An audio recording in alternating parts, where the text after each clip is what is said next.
It is truly an honor to be here today in a part of this awareness outreach program of new criminal laws and various other topics like mission life and स्वच्छता ही सेवा है.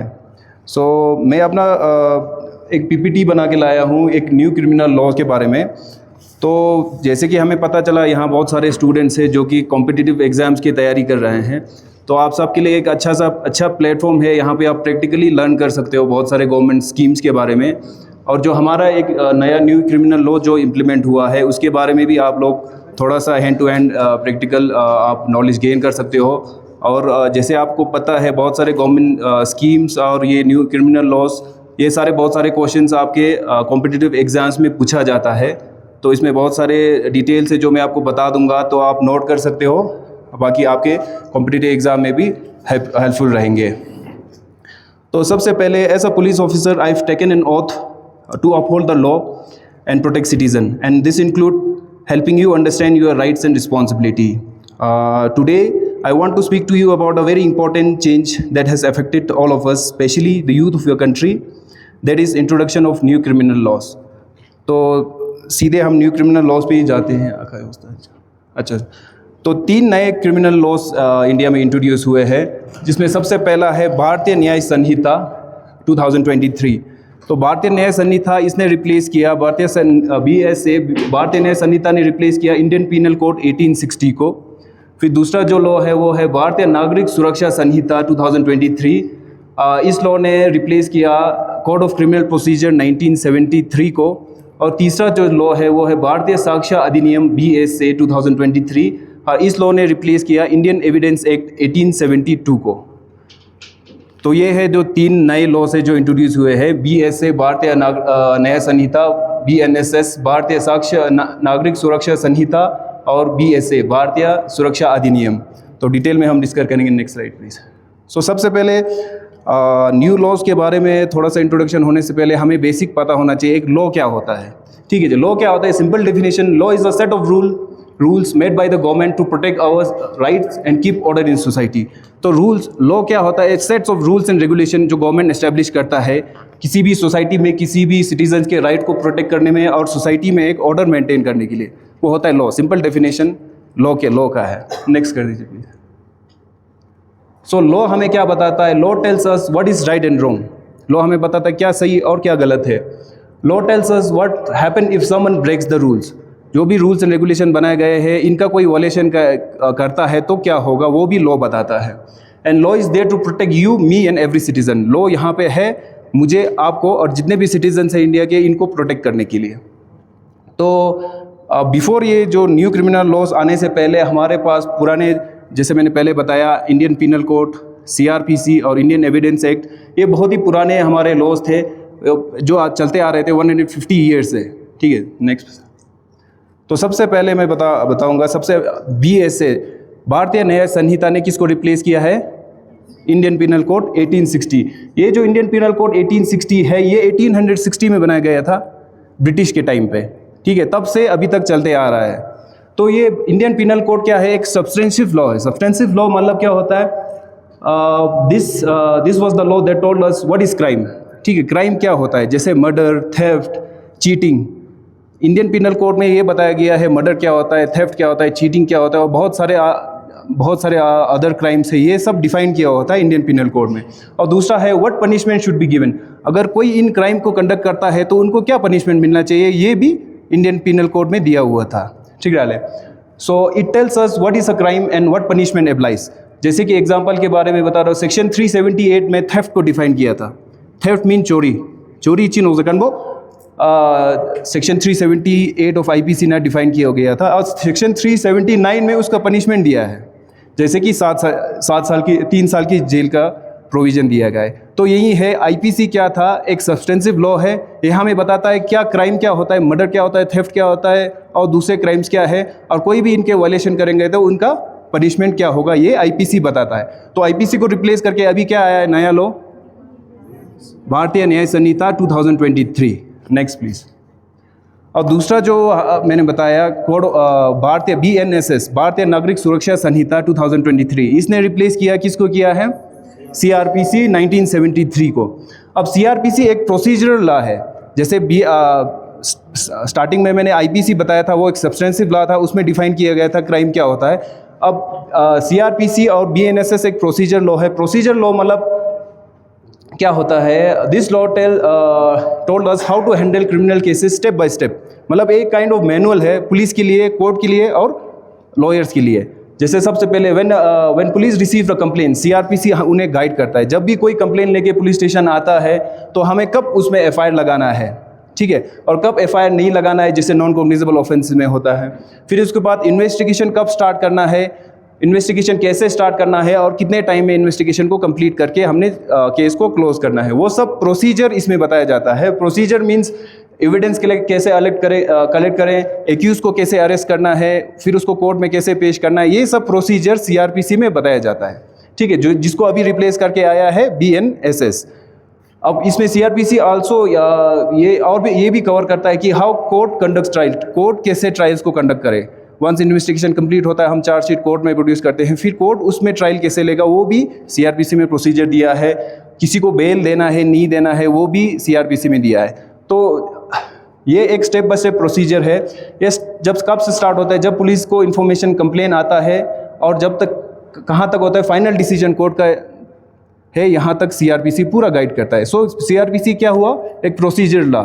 इसको replace किसने किया, BNSS 2023। Next, अब next है Indian evidence act. अब Indian evidence act 1872, ये भी कॉलोनियल लॉ है, ब्रिटिश के टाइम पे बनाया गया था 1872 में। तो इसको रिफॉर्म करके अभी कौन सा आया है, BSA, भारतीय साक्ष्य अधिनियम 2023। तो इंडियन एविडेंस के एक्ट क्या बोलता है, एविडेंस एक्ट पूरा ही एक लॉ एविडेंस के लिए बनाया गया है। इसमें बताते हैं कि एविडेंस क्या होता है। एविडेंस क्या होता है, evidence means anything that helps to prove the truth in the case, ठीक है।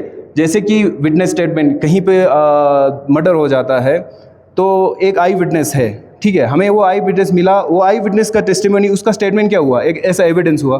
कहीं पे चोरी हुआ, वहाँ पे CCTV फुटेज है, तो वो CCTV फुटेज क्या है, एज अ एविडेंस है। तो इंडियन एविडेंस एक्ट हमें यही बताता है कि क्या कौन सा एविडेंस वैलिड है कोर्ट में, और उन एविडेंस को कैसे कलेक्ट करना है, ठीक है।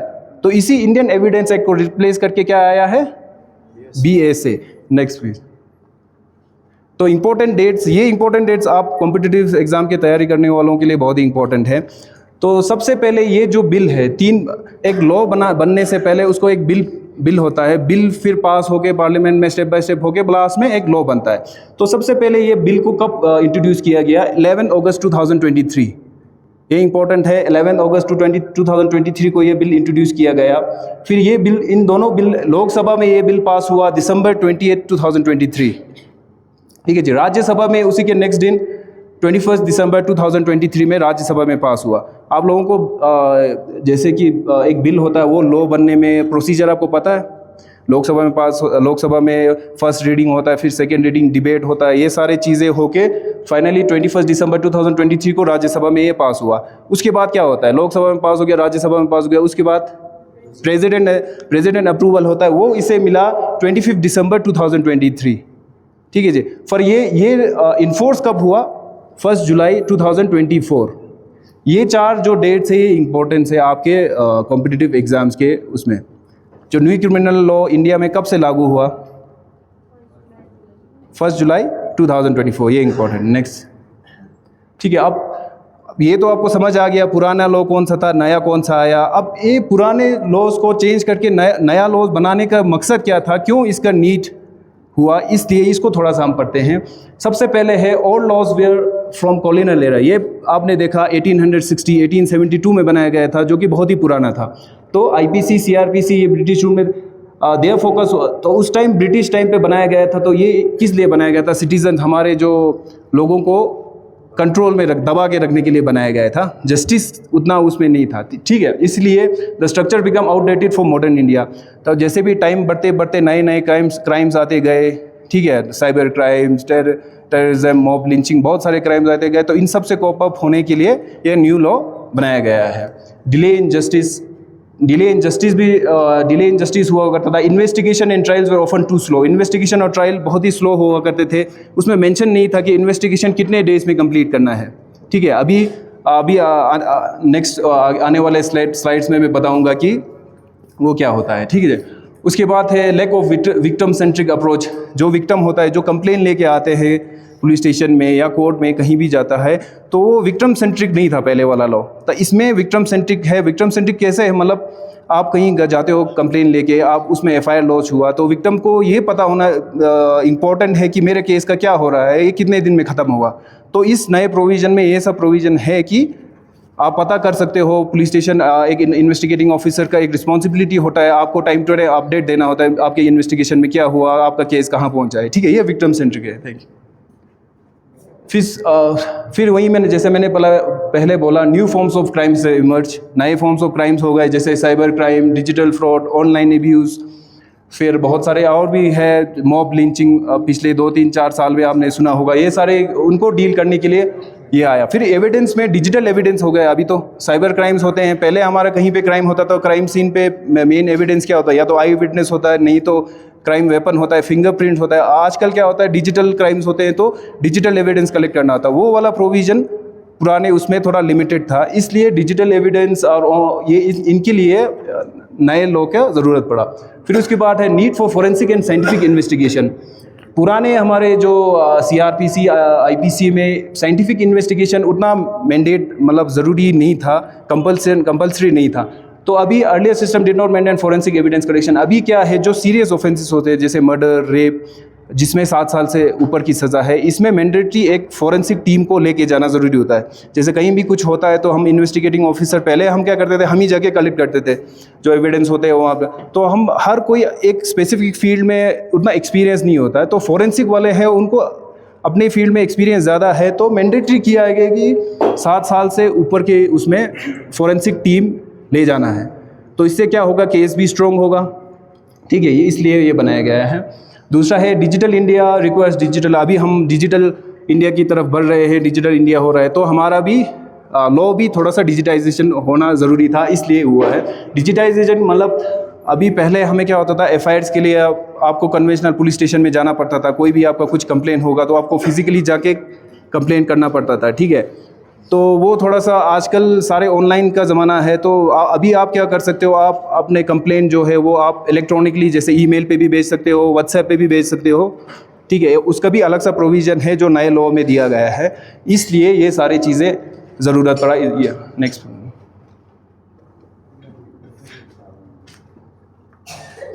अच्छा सॉरी बैक। तो भारतीय न्याय संहिता, अब ज़्यादा टाइम नहीं है, थोड़ा जल्दी मैं बोलूँगा। भारतीय न्याय संहिता 2023, अब ये क्यों ज़रूरत पड़ा, ये जैसे कि आईपीसी 160 ईयर ओल्ड 1860 में बनाया गया था, इसलिए ये ज़रूरी पड़ा। आउटडेटेड लैंग्वेज थे, बहुत सारे अंग्रेज़ों के टाइम के लैंग्वेज थे, इनको चेंज करना पड़ा था, इसलिए कन्फ्यूजिंग सेक्शंस थे, बहुत सारे सेक्शन आगे पीछे था, ठीक है। इसलिए do not cover cyber crime, terrorism, mob lynching, बहुत सारे नए क्राइम्स भी आ गए जो उसमें इंक्लूड नहीं था। बहुत सारे सेक्शन रिपीट थे, कॉर्निलियन प्रोविजन था, इसलिए बीएनएस का ज़रूरत पड़ा। अब ये तो बीएनएस ज़्यादा उसमें ये है, एक कंपैरिजन चार्ट है। बीएनएस में 511 सेक्शन थे, जो आईपीसी में 511 सेक्शन थे और बीएनएस में 358। अब ये नहीं है कि बहुत सारे सेक्शन को डिलीट कर दिया, बहुत सारे सेक्शन को डिलीट भी किया, कुछ को रिपील भी किया और काफ़ी सेक्शंस ऐड भी कर दिए, ठीक है। तो कंबाइन भी कुछ सेक्शन को कर दिया, इसलिए सेक्शंस अभी फ़िलहाल, ये इंपॉर्टेंट क्वेश्चन है, बीएनएस में कितने सेक्शंस हैं अभी फ़िलहाल नए वाले में, तो 358। आईपीसी में कितने थे, 511। ये इंपॉर्टेंट क्वेश्चन है आपके लिए, वो ब्रिटिश टाइम का था, ये मॉडर्न इंडिया में ज़रूरत है, इसलिए वो है। लैंग्वेज उसमें कॉम्प्लेक्स और ओल्ड लैंग्वेज था क्योंकि 1860 में बनाया गया था, अभी सिंपल एंड ईजी किया है इसको। फिर उसके बाद ये न्यू सेक्शन क्या क्या ऐड हुआ है, मॉब लिंचिंग, जो कि काफ़ी न्यूज़ में आपने सुना होगा मॉब लिंचिंग। तो इसके लिए पर्टिकुलर कोई सेक्शन नहीं था, इसलिए मॉब लिंचिंग को सेक्शन किया गया, इंट्रोड्यूस किया गया। टेररिज्म वेल डिफाइन नहीं था, टेररिज्म को ऐड किया। ऑर्गेनाइज क्राइम आजकल बहुत होते हैं, जैसे साइबर क्राइम, बहुत सारे ऑर्गेनाइज क्राइम, इसको इंट्रोड्यूस किया है। गैंग रेप में स्ट्रिक्ट गैंग रेप, एक स्पेसिफिक गैंग रेप का एक सेक्शन बनाया है जिसमें एक्सटेंजन पनिशमेंट का प्रोविजन दिया गया है। कम्युनिटी सर्विस पनिशमेंट, अच्छा पनिशमेंट में पहले क्या था, इम्प्रिजनमेंट या फाइन ही था। अब कम्युनिटी सर्विस, आपने हॉलीवुड मूवीज़ में बहुत देखा होगा कि कम्युनिटी सर्विस दिया जाता है। कम्युनिटी सर्विस क्या होता है, जैसे कि एक ये हमारे गवर्नमेंट का एक हॉल है या हमारा कम्युनिटी हॉल है, तो एक पिटी ऑफेंसेस जो छोटे मोटे क्राइम होते हैं उसमें एक रिफॉर्मेटिव पनिशमेंट के टाइप पे कम्युनिटी सर्विस भी दिया जा सकता है, जो छोटे मोटे क्राइम है उसमें बोलता है कि इस हॉल का सफाई कर दो, ये जज साहब देते हैं जब केस आगे बढ़, तो कम्युनिटी सर्विस भी दे सकते हैं, ये प्रोविज़न इसमें बनाया गया है। ठीक है सर, नेक्स्ट। तो सीआरपीसी को रिप्लेस करके बीएनएसएस आया है, जैसे आपने बताया है। सीआरपीसी भी 1973 में बनाया गया था, तो बहुत बहुत पुराना था, 50 साल। ये सीआरपीसी क्या है? प्रोसीजर लॉ है ना, ठीक है, प्रोसीजर। इसमें क्या था पहले, क्या बोलते हैं, justice delay is equal to justice denied.